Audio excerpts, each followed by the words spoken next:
32ஆம் ஞாயிறு. இன்றைய வாசகங்கள் நாம் விழிப்பாயிருக்க வேண்டும் என்று இறைவன் நம்மை அழைக்கின்றார். ஆண்டவர் வரும் நாளோ வேலையோ தெரியாது.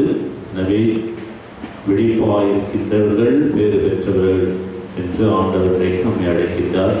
விழிப்பாயிருந்து நமது கடமைகளை செய்ய, இறைவன் தருகின்ற ஆசிரியை பெற்றுக்கொள்ள, வாழ்வை பெற்றுக்கொள்ள தொடர்ந்து இவ்வழியிலே மன்றாடுவோம். ஆண்டவருடைய பரிசுத்த பலியை நாம் தகுதியான விதத்திலே ஒப்புக் கொடுக்க தடையாக இருக்கின்ற நமது பாவங்களை ஏற்றுக்கொள்வோம். எல்லாம் உள்ள இறைவனிடமும் சகோதர சகோதரிகளே உங்களிடமும் நான் பாவியை ஏற்றுக்கொள்கிறேன். ஏனெனில் என் சிந்தையாலும் சொல்லாலும் செய்தாலும் கடமைகள் தவறுகிறாலும் பாவங்கள் பல செய்தேன். என் பாவமே என் பாவமே என் பெரும் பாவமே. ஆகையால் எப்பொழுதும் கல்யாண புனித மரியாதை வானதூதர் புனித அனைவரே சகோதர சகோதரிகளே உங்களையும் நம் இறைவனாகிய ஆண்டவரிடம் எனக்காக வேண்டிக் கொள்ள மன்றாடுகிறேன். எல்லாம் உள்ள இறைவன் நம்மை இரக்கம் வைத்து நம் பாவங்களை மன்னித்து நம்மை நிலை வாழ்வுக்கு அழைத்து செல்வாராக. ஆமென்.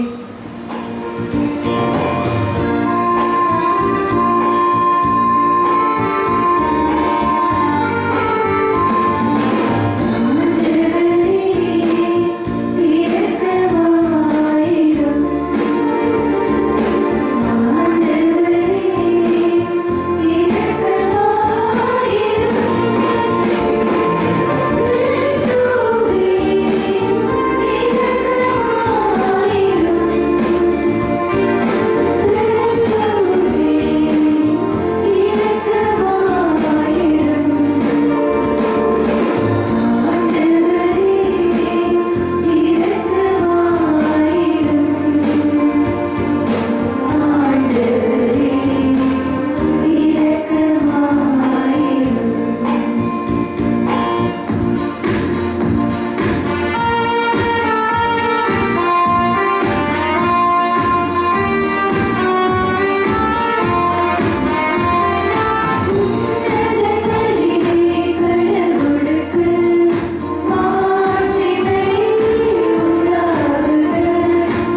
உமக்கூடிய புரிய அருள் தாரும். உம்மோடு தூயாவின் ஒன்றிப்பில் இறைவனாய் என்றென்றும் வாழ்ந்து ஆட்சி செய்கின்ற எங்கள் ஆண்டவரும் உம் திருக்குமாரமாகிய கிறிஸ்து வழியாக உம்மை மன்றாடுகின்றோம்.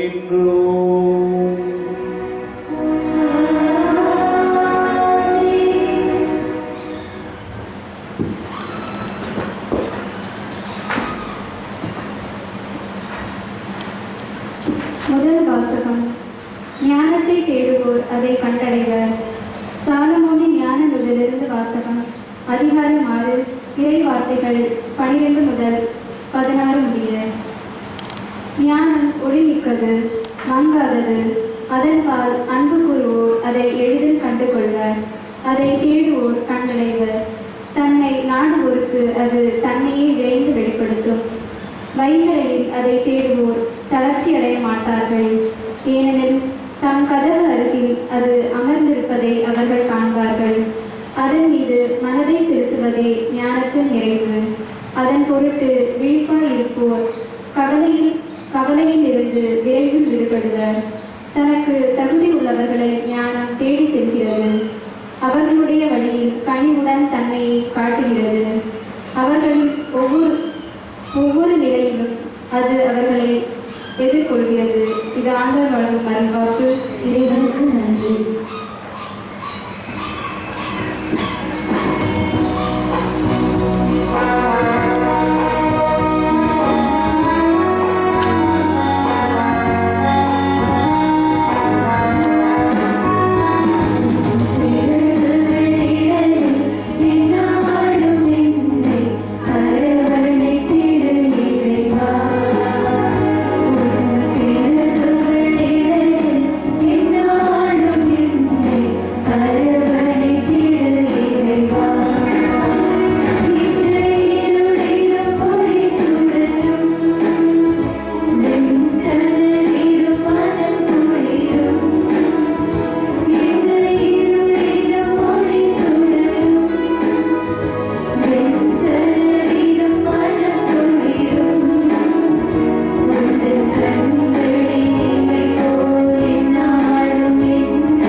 வாசகம்.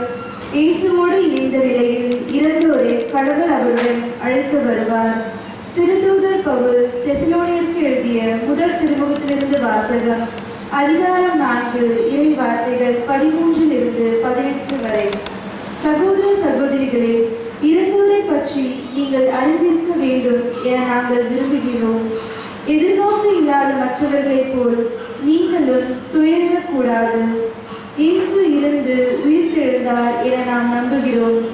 அப்படியானால் இயேசுவோடு இணைந்த நிலையில் இறந்தோரை கடவுள் அவருடன் அழைத்து வருவார். ஆண்டவருடைய வார்த்தையின் அடிப்படையில் நாங்கள் உங்களுக்கு கூறுவது இதுவே: ஆண்டவர் வரும் வரை உயிரோடு எஞ்சிருக்கும் நாம் இறந்தோரை முந்திவிட மாட்டோம். கட்டளை பிறக்க, தலைமை வானதூதரின் குரல் ஒலிக்க, கடவுளுடைய எக்காலம் முழங்க, ஆண்டவர் வானினின்று இறங்கி வருவார். அப்பொழுது கிறிஸ்து மீது நம்பிக்கை கொண்ட நிலையில் இறந்தவர்கள் முதலில் உயிர்த்தெழுவர். பின்னர் உயிரோடு எஞ்சிருக்கும் நாம் அவர்களோடு மேகங்களில் எடுத்துக்கொண்டு போகப்பட்டு வான்வெளியில் ஆண்டவரை எதிர்கொள்ள செல்வோம். இவ்வாறு இப்பொழுதும் நாம் ஆண்டவரோடு இருப்போம். எனவே இவ்வார்த்தைகளை சொல்லி ஒருவரை ஒருவர் தேற்றிக் கொள்ளுங்கள். இது ஆண்டவர் வழங்கும் அருள்வாக்கு. இறைவனுக்கு நன்றி.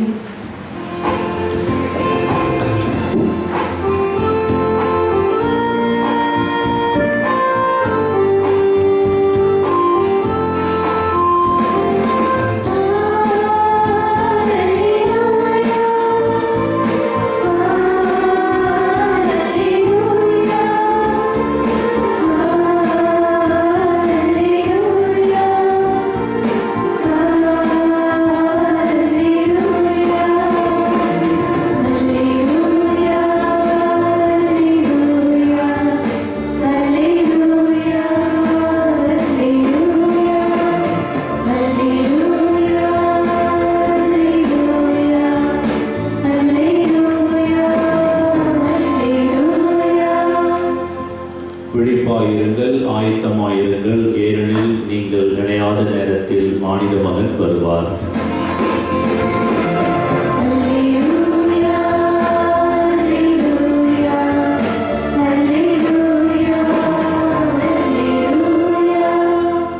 ஆண்டவர்களோடு இருப்பாராக.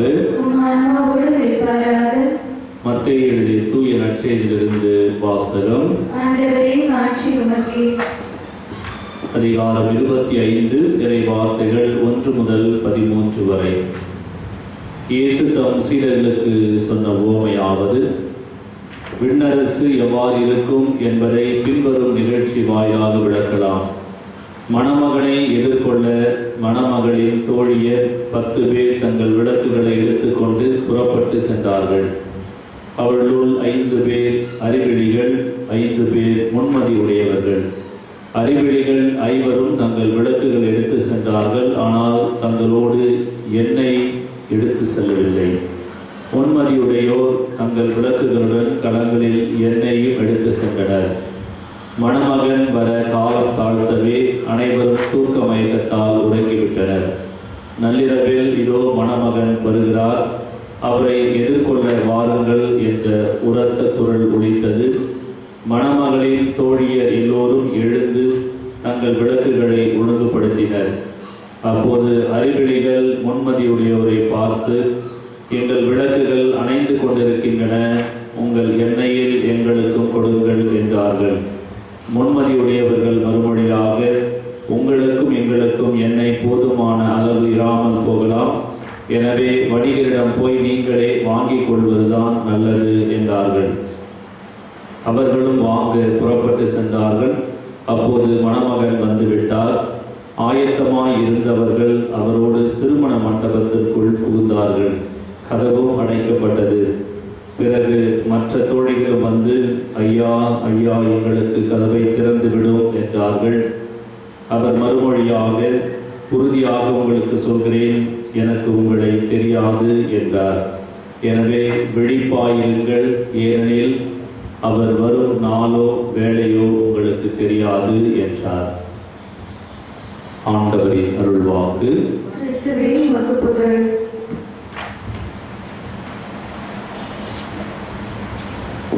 இன்றைக்கு நாம் பொது காலத்தில் 32ஆம் ஞாயிறை சிறப்பிக்கின்றோம். நம்முடைய வாழ்வுக்கு தேவையான ஞானத்தை தேடி பெறவும் முயற்சி செய்து பெறுவதற்கும் இன்றைய வாசகங்கள் நம்மை அழைக்கின்றது. ஞானத்தை நாம் தேடி பெற்றுக்கொள்ள வேண்டும். ஒரு பெரியவிடத்திலே சென்று கேட்டார்கள், ஞானிக்கும் அறிவாளிக்கும் என்ன ஒரு வேற்றுமை, என்ன ஒரு வித்தியாசம் என்று சொல்லி.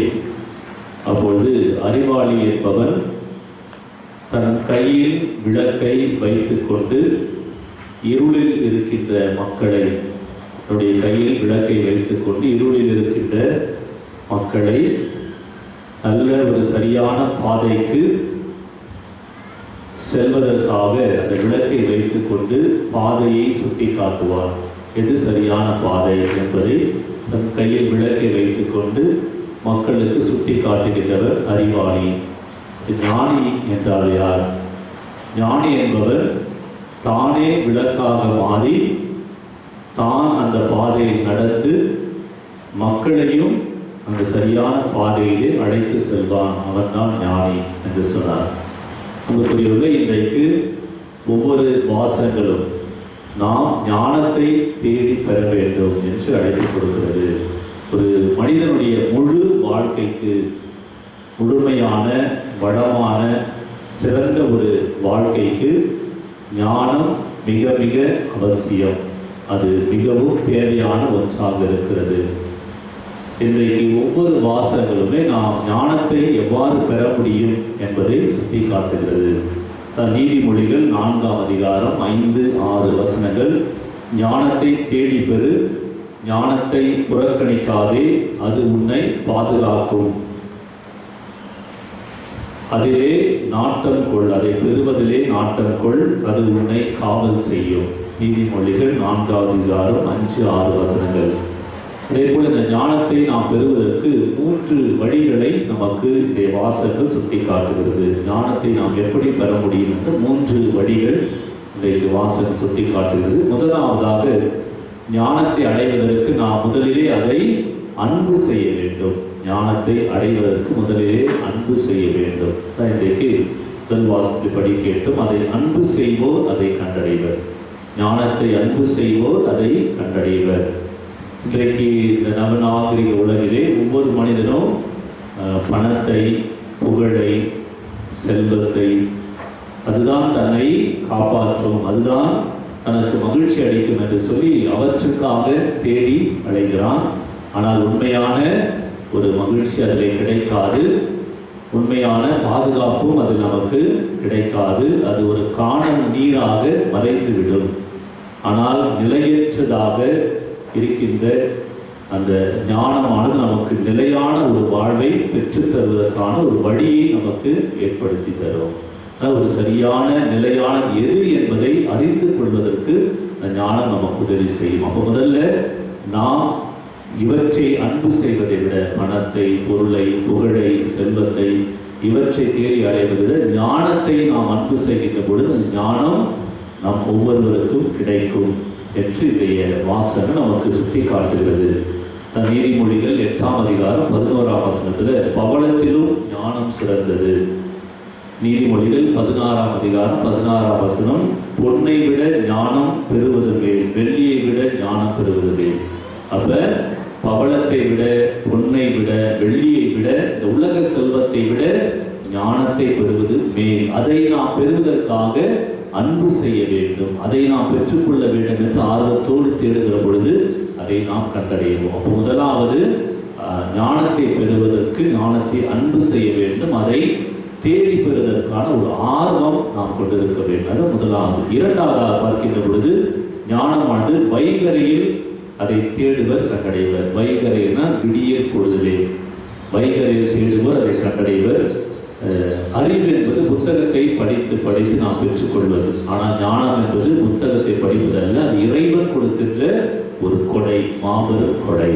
கடவுள் கொடுக்கின்ற அந்த கொடையை நாம் பெற்றுக்கொள்ள வேண்டும் என்றால் வைகரையில் காலையிலே பொழுது விடுகின்ற பொழுதே நாம் ஆண்டவரிடத்திலே ஜெபித்து அதை பெற்றுக்கொள்ள வேண்டும். அதான் யாக்கோபு 1ஆம் அதிகாரம் 5ஆம் வசனம், ஞானமானது கடவுளிடம் கேட்க வேண்டும், அதை அவனுக்கு அவர் தருவார். அப்போ கடவுளத்தில் கேட்கிற பொழுது ஞானத்தை நாம் பெற்றுக்கொள்ள முடியும். அதிகாலையில் எழுந்து ஜெபத்தின் வழியாக தேடி அதை நாம் பெற்றுக்கொள்ள முடியும். அப்போ அதிகாலையிலே நாம் ஜெபிப்பதன் வழியாக, கடவுளிடம் கேட்பதன் வழியாக ஞானத்தை பெற்றுக்கொள்ள முடியும். நாம் விவிலியத்திலே பார்க்கிறோம். ஆபிரகாம் தொடக்க நூல் 19:27, யாக்கோபு தொடக்க நூல் 28:18, மோசே. ஆனால் இப்படி விவிலியத்திலே இறைவனால் கட்டளையினால் அழைக்கப்பட்டவர் அனைவருமே அதிகாலையில் எழுந்து செபித்து கடவுளின் ஞானத்தை பெற்று அவர்கள் வாழ்ந்தார்கள். எனவே ஆண்டவர் இயேசுவும் அதிகாலை எழுந்து செபித்து கடவுளிடமிருந்து அந்த ஞானத்தை பெற்றுக்கொண்டார். எனவே அவர் செய்கின்ற ஒவ்வொன்றும் ஞானமுடைய காரியமாக அமைந்தது. நாமும் கடவுளத்திலே அதிகாலையில் இருந்து செபித்து கேட்கிற பொழுது ஞானத்தை பெற்றுக்கொள்ள முடியும் என்பதை இரண்டாவது வழியாக நாம் பெற்றுக்கொள்வோம். மூன்றாவதாக பார்க்கிற பொழுது இன்றைக்கு நற்செய்தி நாம் எவ்வாறு ஞானத்தை பெற்றுக்கொள்ள முடியும் என்று சொல்லுகிறது. ஞானத்தை பெறுவது என்பது விழிப்பாய் இருப்பது, முன்மதி உடையவதாக இருப்பது. இன்றைக்கு இந்த ஓமையானது சொல்லப்படுகிறது 5 கன்னியர் ஓமை. 5 அறிவிலிகள் 5 பேர் முன்மதி உடையவர்களாக இருக்கின்றார்கள். இதில் பார்க்கிற பொழுது விளக்குகளை எடுத்து செல்கிறார்கள். அதிலே 5 கன்னியர்கள் மட்டும் அவர்கள் முன்மதி உடையவர்களாக விழிப்பாக இருக்கிறார்கள். அது ஞானம் பெறுவதற்கான மிக முக்கியமான 3வது வழியாக விழிப்பாய் இருத்தல், முன்மதி உடையவர்களாக இருத்தல். இதிலே மணமகன் வருகிற பொழுது முன்மதி உடையவர்கள் விழிப்பாய் இருக்கின்றவர்கள் விளக்குகளே எண்ணெய் விளக்குகளோடு எண்ணெயும் எடுத்து செல்கிறார்கள். இது எதை நமக்கு சுட்டி காட்டுகிறது? இந்த விழிப்பாய் இருத்தல் என்பது, முன்மதி உடையவர்களாக இருத்தல் என்பது நாம் ஒவ்வொரு நாளும் நம்முடைய கடமைகளை செய்து நாம் அப்புறம் செய்து கொள்ளலாம் என்று சொல்லி தள்ளி போடாமல் அன்றன்றைக்கு செய்ய வேண்டிய கடமைகளை நாம் சரியாக செய்தல், அதுதான் விழிப்பாய் இருத்தல். முன்மதி உடையவராக இருத்தல் என்பது என்ன நடக்கும் என்று சொல்லி ஒரு முன் யோசனையோடு திட்டமிட்டு செயல்படுவது. இதே போல என்ன சொல்கிறார்கள்? நிகழ்காலத்தில் வாழ்வது, அதுதான் விழிப்பாய் இருத்தல், முன்மதி உடையவராக இருத்தல். ஒரு சிலர் என்ன செய்வாங்கன்னா கடந்த காலத்தை பற்றியே நினைத்து கொண்டிருப்பார்கள் அல்லது எதிர்காலத்தை பற்றியே திட்டம் வைத்திருப்பார்கள். நிகழ்காலத்தில் அவர்கள் வாழ மாட்டார்கள். இப்போ ஞானம் உடையவர்கள், விழிப்பாக இருக்கின்றவர்கள், முன்மதி உடையவர்கள் ஒவ்வொரு நிமிடமும் அவர்கள் வாழ்வார்கள். நாம் செய்கின்ற வேலையை செய்கிற பொழுது தன்னுடைய மனமும் உடலும் ஒன்றாக இணைந்து ஒவ்வொரு காரியத்திலும் முழு எண்ணத்தோடு, முழு மனதோடு, முழு உடலோடு செய்கின்ற ஒவ்வொரு காரியமும் வெற்றி பெறும். அதுதான் விழிப்பாக இருத்தல். நிகழ்காலத்தில் ஒவ்வொரு நிமிடத்திலும் வாழ்வது. அடுத்து என்ன நடக்கப் போகிறது என்று சொல்லி கடந்த காலத்தையோ அல்லது எதிர்காலத்தையோ நாம் நினைக்காமல் நாம் செய்கின்ற ஒவ்வொரு வேளையிலும் நம்முடைய முழு மனதையும் நாம் முழு உடலையும் ஈடுபடுத்தி ஐம்புலன்களை பயன்படுத்தி ஈடுபாட்டோடு நாம் அந்தந்த காரியங்களிலே நாம் செய்கின்ற பொழுது இந்த நிகழ்காலத்திலே ஒவ்வொரு நிமிடத்திலும் நாம் செய்கின்ற பொழுது அதுதான் உண்மதியோடு விழிப்பாக இருப்பது என்பதை சுட்டிக்காட்டுகிறது. இன்றைக்கு இறைவன் நம்மை அழைக்கின்றார். மணமகன் வருகின்ற நேரம் காலம் எதுவும் தெரியாது, ஆனால் அப்புறம் செய்து கொள்ளலாம் என்று சொல்லி காலம் தாமதிக்காமல் செய்ய வேண்டிய கடமைகளை சரியாக செய்கின்ற பொழுது, உண்மதி உடையவர்களாக இருக்கின்ற பொழுது கடவுள் தருகின்ற அந்த வாழ்வை நாம் பெற்றுக்கொள்ள முடியும். எனவே இறைவனுடைய ஞானத்திற்காக நாம் உண்மதி உடையவர்களாக வாழ தொடர்ந்து பலியிலே ஜெபிப்போம். ஆமென்.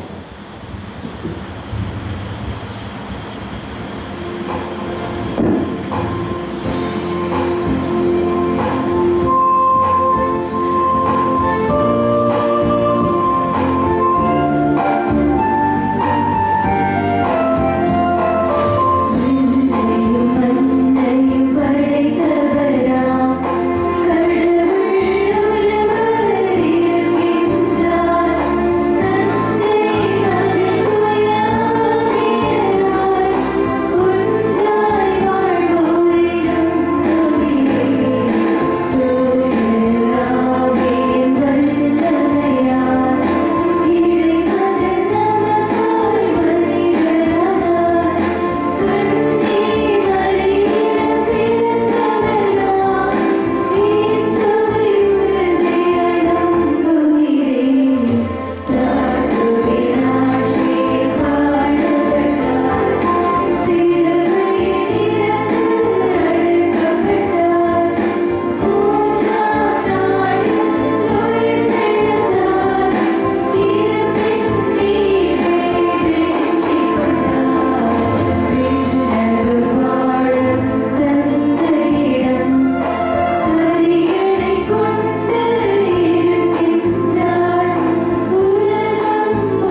நம்முடைய பிள்ளைகள் என்ற உணர்வோடு நமது தேவைகளை அந்த ஆகியோரிடத்திலே சமர்ப்பிப்போம்.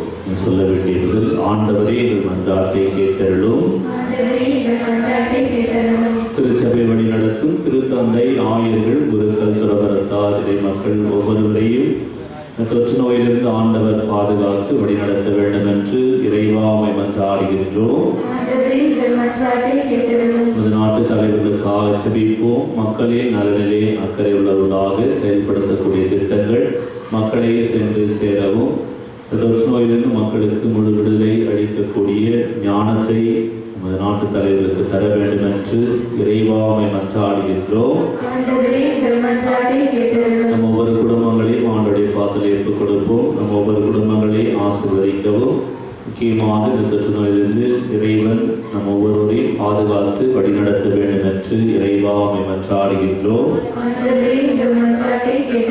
உடல் உள்ள நோயினால் துக்கப்படுகின்றவர்கள் ஒவ்வொரு நோயாளிகளையும் ஆண்டோடைய பாத்திரை ஏற்றுக் கொடுப்போம்.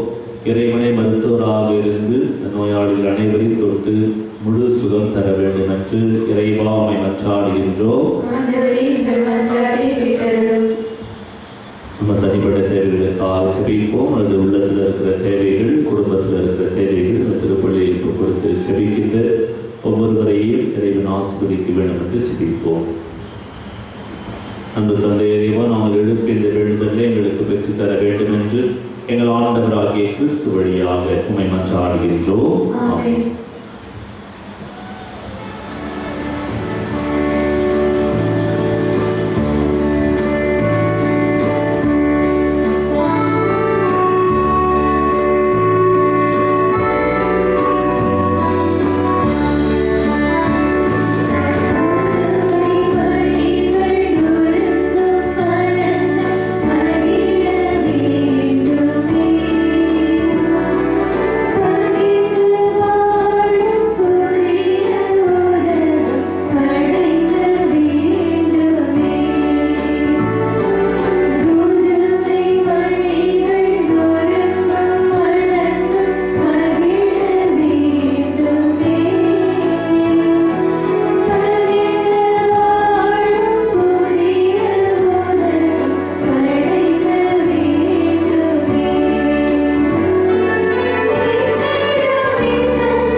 சகோதர சகோதரிகளே, என்னுடையதும் உங்களுடையதும் ஆணைப்படி எல்லாம் வல்ல தந்தையாகிறவருக்கு ஏற்றதாகும்படி மன்றாடுங்கள். ஆண்டவர் தமது பேரின் புரட்சிக்காகவும் ஆட்சிக்காகவும் தமது நன்மைக்காகவும் புனித திரு அவை அனைத்து நலனுக்காகவும் உமது கையின்றி வரை ஏற்றுக்கொள்வாராக. இரக்கமுள்ள இறைவா, இப்படி பொருட்களோடு இரக்கமுடன் கண்ணோக்கியருளும் உம்மை வேண்டுகின்றோம். அதனாலும் திருமணி பாடல்களின் மறை நிகழ்வை கொண்டாடும் நாங்கள் பிறரன்புடன் அதில் பங்கு கொள்ள அருள் தாரும். எங்கள் ஆண்டவராகிய கிறிஸ்து வழியாக உம்மை மன்றாடுகின்றோம்.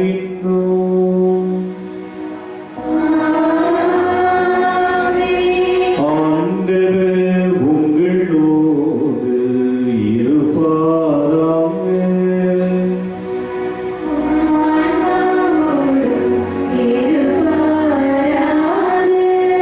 இதயங்களை மேலே எழுப்பும்.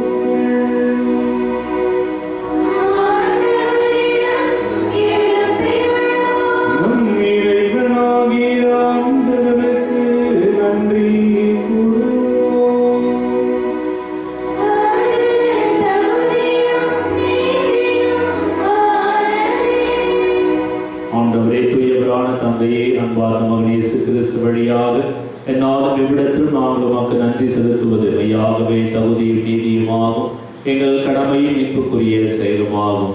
வார்த்தையானவர் வழியாக அனைத்தையும் படைத்தீர், அவரையே மீட்பதாக ஈடேற்றுவராக எங்களுக்கு அனுப்பினீர். அவர் தூய ஆவியார் உடலெடுத்து கன்னிமரியாரிடமிருந்து பிறந்தார். உமது திருவுளத்தை நிறைவேற்றி புனித மக்களை பெற்றுத்தர தம் கைகளை விரித்து பாடுபட்டார். சாவை வென்று உயிர்ப்பை வெளிப்படுத்தினார். ஆகவே வானதூதர் புனிதர் அனைவரோடும் சேர்ந்து நாங்கள் ஒரு மாட்சியை புகழ்ந்துரைத்து ஒரே குரலாய் பாடுவதாவது:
அவர் பாடுபட உலக்கணிந்து தம்மை கையளித்த போது அப்பத்தை எடுத்து நன்றி செலுத்தி அதை பிட்டு தம் சீடர்களுக்கு அளித்து இயேசு கூறியதாவது: அனைவரும் இதிலிருந்து பெற்று உண்ணுங்கள், ஏனெனில் இது உங்களுக்காக கையளிக்கப்படும் என் உடல்.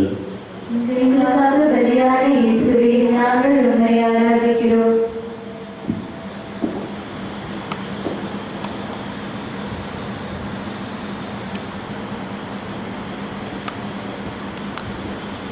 அவனமே இரவிருந்து இறந்திய பின் கிண்ணத்தையும் எடுத்து மீண்டும் நன்றி கூறி தம் சீடர்களுக்கு அளித்து இயேசு கூறியதாவது: அனைவரும் இதிலிருந்து பெற்று பருகுங்கள், ஏனெனில் இது புதிய நிலையான உடன்படிக்கைக்குரிய என் இரத்தத்தின் கிண்ணம். இது பாவ மன்னிப்புக்கென்று உங்களுக்காகவும் பலருக்காகவும் சிந்தப்படும். இதை என் நினைவாக செய்யுங்கள். இதற்காக பலியான இயேசுவே, நாங்கள் உம்மை ஆராதிக்கிறோம்.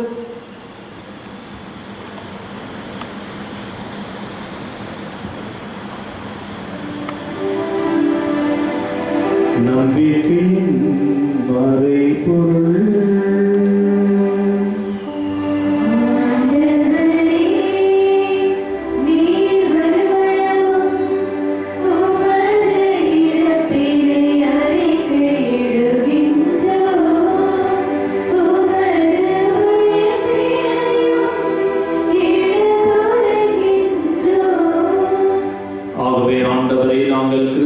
இறப்பினையும் உயிர்ப்பினையும் நினைவு கூர்ந்து வாழ்வுதரும் அப்பத்தையும் மீட்பளிக்கும் கிண்ணத்தையும் ஒப்பு கொடுக்கின்றோம். உம் திருமுன் நின்று மாக்கு ஊழியம் புரிய தகுந்தவனை ஏற்றுக்கொண்டீர். எனவே மாக்கு நன்றி செலுத்துகின்றோம். மேலும் கிறிஸ்துவின் உடலிலும் இரத்தத்திலும் பங்கு கொள்ளும் எங்களை தூய ஆவியார் ஒன்று சேர்க்க வேண்டும் என உம்மை தாழ்மையுடன் மன்றாடுகின்றோம். ஆண்டவரே, உலகெங்கும் பரவிருக்கும் திரு அவை நினைவு கூர்ந்தலும் எங்கள் திருத்தந்தை பிரான்சிஸ், எங்கள் பேராயர் ஜார்ஜ் அந்தோனிசாமி ஆண்டகை, ஏனைய ஆயர்கள், எல்லா திருநிலைஞராகிய அனைவரோடும் திரு அவை அன்பு நிலை பெற செய்துள்ளோம். மேலும் உயிர்த்தெழும் எதிர்நோக்குடன் கீழ்கொள்ளும் எங்கள் சகோதரர் சகோதரிகளையும் இறந்தோர் அனைவரின் இரக்கத்துடன் நினைவு கூர்ந்தும் திருமுக ஒளியில் ஏற்றலும் எங்கள் அனைவரும் மீது இரக்கமாயிரும். உடலாக இரத்தமாக நம் மத்தியிலே உயிரோடு பிரசன்னமாயிருக்கிற ஆண்டவரத்திலே ஜெபிப்போம். இந்த பரிசுத்த பலிபீடத்திலே ஆண்டவருடைய பரிசுத்த இரத்தம் நம் மீது தெளிக்கப்படவும், கல்வாரிகளில் ஆண்டவர் சிந்திய இரத்தம் நம் மீது இந்த பலிபீடத்தின் வழியாக தெளிக்கப்பட ஜெபிப்போம். தொற்று நோய்களிலிருந்து, தீமைகளிலிருந்து, தீய சக்திகளிலிருந்து நமக்கு முழு விடுதலை தர மன்றாடுவோம். உடல் உள்ள நோயினால் தண்டனைப்படுகின்றவர்கள் ஒவ்வொரு நோயாளிகளையும் ஆண்டவர் தொட்டு குணப்படுத்தும்படி ஜெபிப்போம். மரித்த ஆன்மாக்கள் கடவுளுடைய இரக்கத்தை மன்னிப்பு பெற்று திரை பாற்றி மோட்ச பலன் அடையும். யாருமையாத ஆன்மாக்கள் உத்தரிக்க சிலத்தில் வேதனைப்படுகின்ற ஆன்மாக்கள் நித்தியிலே பாய்ச்சி அடைய மன்றாடுவோம். இறைவன் என்று அழைத்தது போல விழிப்பாயிருந்து இறைவன் தருகின்ற அழியா வாழ்வை பெற்றுக்கொள்ள முன்மதி உடையவர்களாக ஞானமுடையவர்களாக வாழ அருள் வேண்டுவோம். கடவுளின் கண்ணை தாயார் புனித மரியா, உடைய கணவரான புனித யோசேப்பு, புனித திருத்தூதர்கள், இவ்வுலகில் உகந்தவராய் இருந்தோர் ஆகிய புனிதர் அனைவருடனும் நாங்கள் நிறைவாழ்வில் பங்கு கொள்ளும் தகுதி பெற்று திருமகன் இயேசு கிறிஸ்து வழியாக உம்மை புகழ்ந்தேத்து மரமருள உம்மை மன்றாடுகின்றோம்.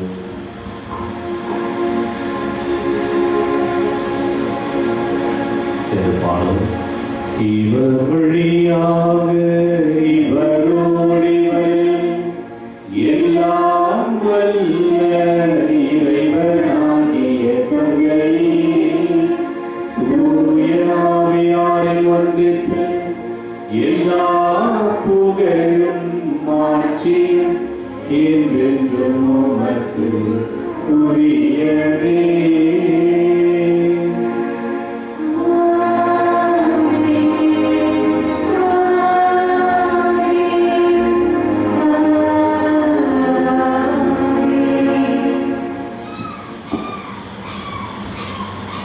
ஆண்டவர் இயேசு கிறிஸ்து கற்றுக் கொடுத்த வல்லமையான செபத்தை பக்தியோடு ஜெபிப்போம்.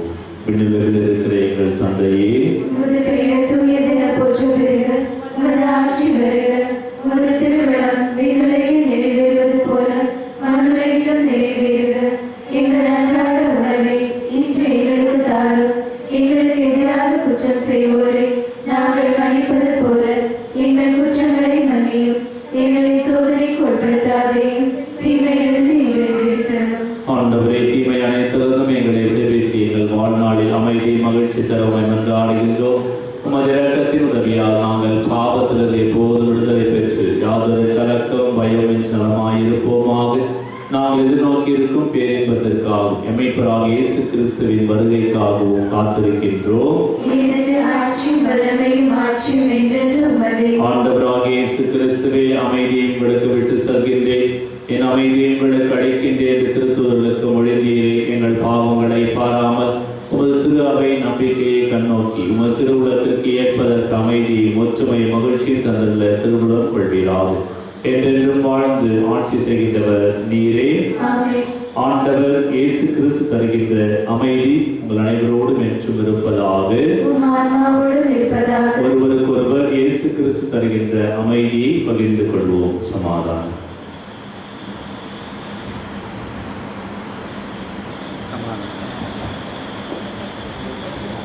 உலகின் பாவங்களை போக்கும் இறைவனின் செம்மறியே, எங்கள் மேல் இரக்கமாயிரும். உலகின் பாவங்களை போக்கும் இறைவனின் செம்மறியே, எங்கள் மேல் இரக்கமாயிரும்.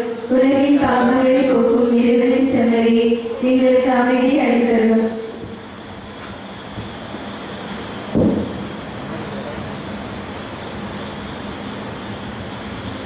ஆண்டவராக இயேசு கிறிஸ்துவே, நாங்கள் உட்கொள்ளும் திருவுடலும் இரத்தமும் எங்களை நீதி தீர்ப்புக்கும் தண்டனைக்கும் உள்ளாக்காமல் அது பரிவரக்கத்தால் எங்கள் உள்ளத்தை உடலை காத்திடும் கருமருந்தாகிட அருள் புரியும்.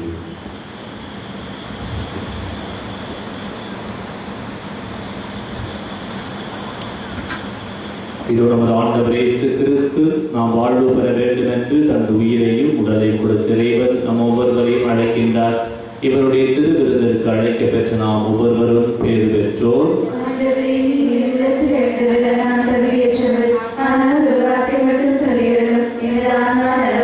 கிறிஸ்துவின் திருவுடலும் திருத்தமும் எங்களை காத்து நிலை வாழ்வழிப்பதாக.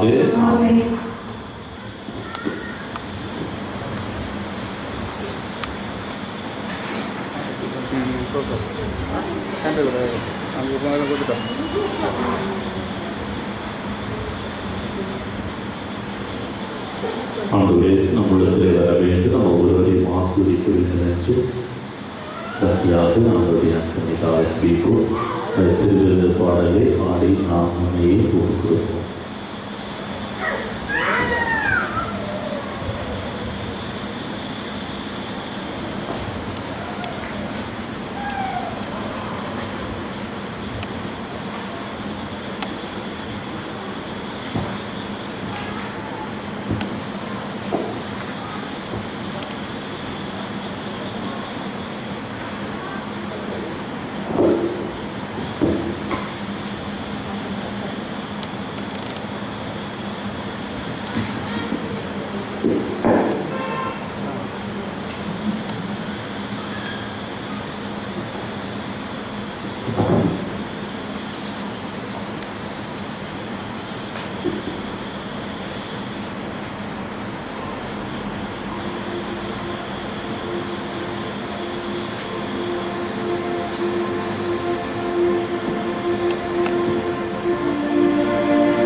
திருச்சபத்திற்காக மன்றாடுவோம்.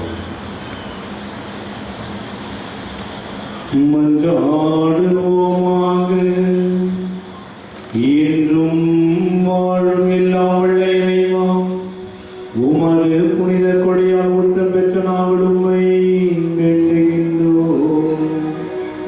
இவ்வாறு ஆவியினால் பொழிவினால் நாங்கள் பின்ன ஆற்றல் பெற்று உண்மையான அருள் வாழ்வு நிலைத்து நிற்க செய்தருளும்.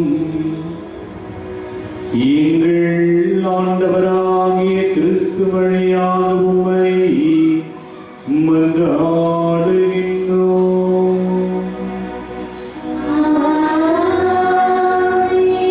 ஆண்டவர் உங்களோடு இருப்பாராக.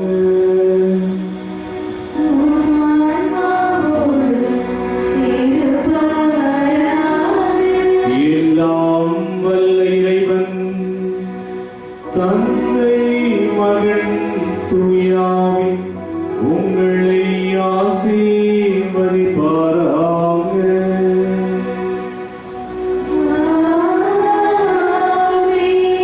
இறையன்பிலும் விசுவாசத்திலும் வாழ சென்று வாழுங்கள். திருப்பலி நிறைவேறிற்று. இறைவனுக்கு நன்றி.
எங்களுக்காக வேண்டிக்